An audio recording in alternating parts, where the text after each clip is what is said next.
Okay, so what I've decided to do, I changed my mind halfway through, is instead of just going in a T shape, I've decided to do a bit more detail around the actual shape of this logo. So if you can see, I've got a smaller paintbrush. It's quite a fine one actually. This one is, if you can see it on there, it says pure sable, I think. Yeah, I don't think I'm missing letters like that.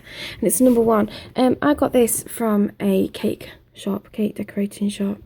And for doing fine work, it's quite good. And I like the fact that the cake ones tend to be horsehair.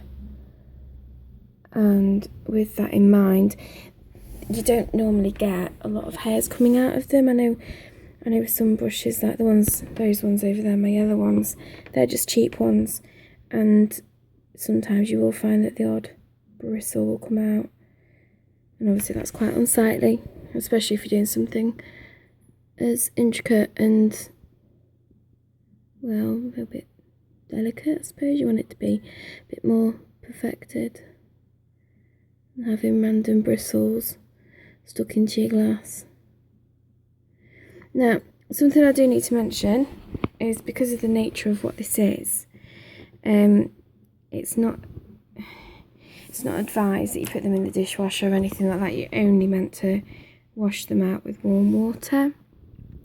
Now this glass, I'm actually doing it for myself. I quite fancied a Disaronno glass, and because of that, I'm not actually leaving a lip. I'm not particularly bothered if any of it rubs off, because I can always just put a little bit more back on it. If I was doing it for somebody else, that I would leave the lip, because obviously you don't want anybody to have a reaction to anything, whereas with this just being for me, if I have a reaction, I have a reaction. I've never had a reaction to anything else before, so I'm not particularly fussed. I don't know if you can make it out. It is all smeary, but it dries clear, the painty, gluey, whatever you want to call it, and all it's leaving me is the glitter.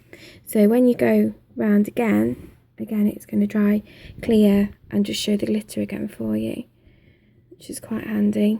But you can get the paints to go on it beforehand. So for this one, I'd have got a gold paint and then painted it over. It would probably have saved me quite a lot of coats. Next time I go into the shop, I'm gonna get some colour and then try doing it with colour and then the glitter on top. And if that makes a considerable difference in how much paint I'm using, then that is probably the way I would go about it again. But it's not bad if you've got time, and you don't really want to go out spending a lot of money on different paints. Then doing it this way is actually quite handy, because it's £2.50. Well, it might be a different price from other places, but this lot was £2.50 from Hobbycraft. And if I was just doing like this for myself, all I'd need to get is one colour or two, or however many you are wanting yourself, and paint away. And the paint doesn't do too bad. I would probably say a tube, just doing it with the glitter, nothing else, one of those pots of paint, which are 59 millilitres or 2 US fluid ounces. One of those would easily cover 4 glasses, if not more. And when you consider that you can pick up your glasses for quite cheap, I think that's quite a good deal, really. But I got them because I thought they'd be handy for Christmas presents.